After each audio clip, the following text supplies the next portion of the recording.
Welcome to the Ego versus EQ and You podcast, where we discuss the key aspects of emotional intelligence and ways to apply it in everyday living. Now let's work together to make common sense more common.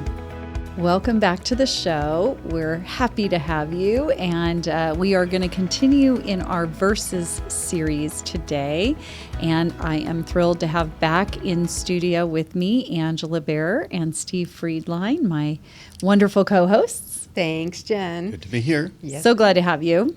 And so our Verses series today, the topic will be reality testing versus optimism.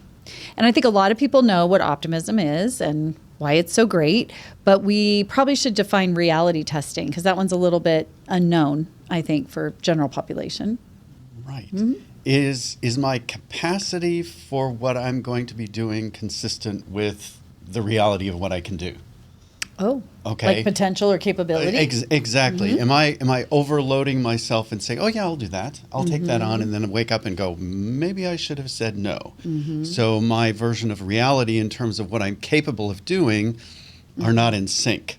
So that's my thought. Or maybe when you have emotions, if we're going to grab onto the emotional intelligence aspect of it, when you have an emotional investment in something, are you overlooking red flags? Are you overlooking reasons why something can't work? Or seeing it the way work? you want it to be instead of the way it really is? Yes. I think we do that with people, too. For sure. I think of every single parent that's at a Little League game. Yeah. Sometimes we hold on a little too long. Yeah. Right? And we're like, well, maybe it'll change. Maybe it'll be different the next time. Yes. I remember a client one time, they had a salesperson who their primary job was maintaining existing customers. And so they did like account management for them. And they had wanted this person to do new business development. And so they were like, can we get this person out there more? Do you think it's possible to coach them to be more focused on new business development?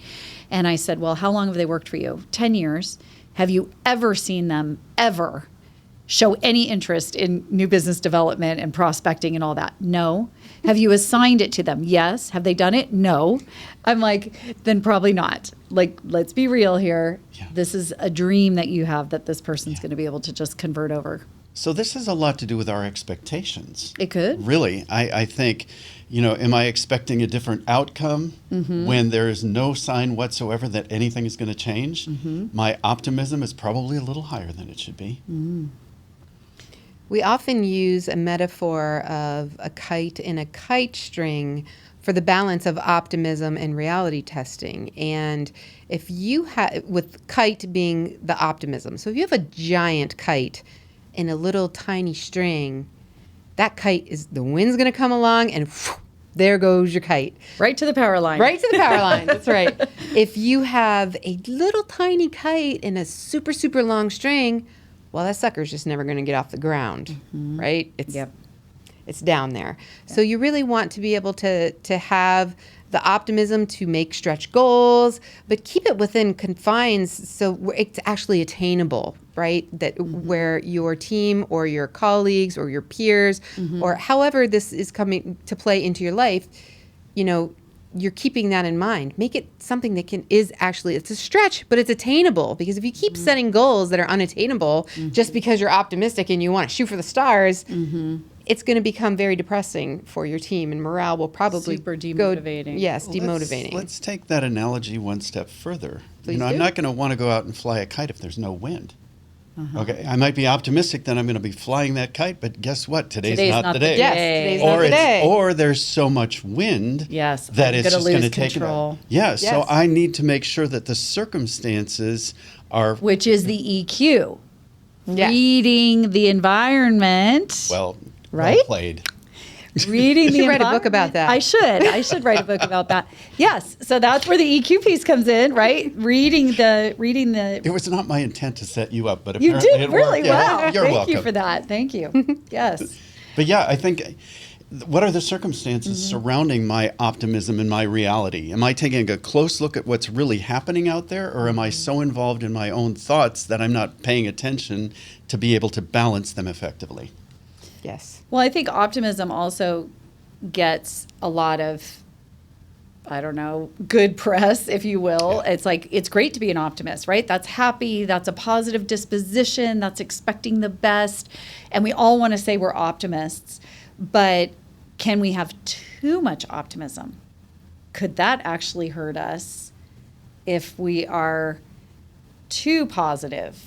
I have lived that experience in a workplace environment where the goals that were set for the department that I was working in were completely unrealistic. I mean, they were set based on what the organization wanted versus what was really within our capacity to make it happen. Based on what we did last month, there's no way that we're going to be able to stretch into the arena that you've just described. Yes. There was no reality in And that how did that optimism. affect the reputation of that leader who set that goal? Well, it wasn't good for the Her leader, and it wasn't good credibility. for the team. It had a multi-rippling effect, Yeah. simply because the people that were involved in trying to accomplish the goal were like, "That's not going to happen. I'll just do what I can." But you're right; the credibility of the person that established that goal immediately came into question. Yes. Good, excellent example. And who wants to be on the receiving end when you've failed and Yes. someone's right in your, it's okay, try again, you get knocked down, get back up, blah, blah, blah. It's like, no, I want to mourn. I want to feel bad. Give me some space to process this. Yes.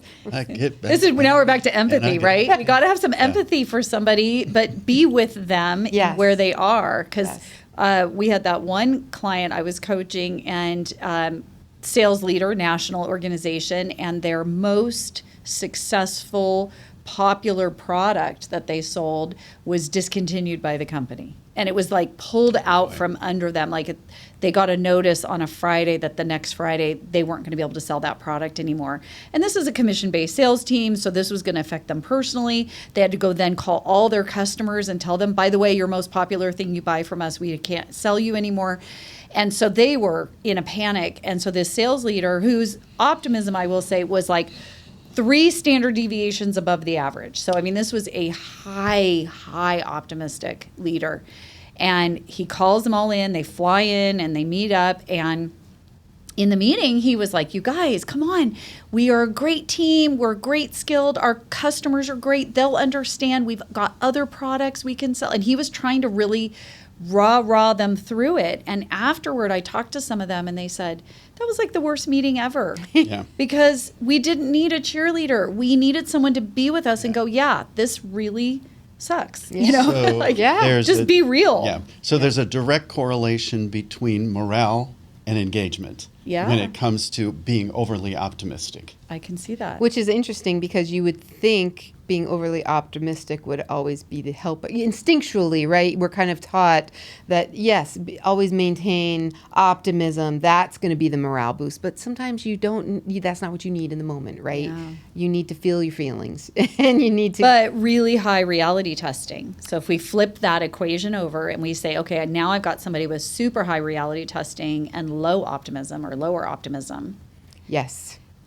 I see this a lot in technical fields or industries where your rock star skill as either a leader or an individual contributor is finding reasons why things won't work. You know, find the red flags before we waste time, before we waste money, before we waste resources. And that's great and good for projects.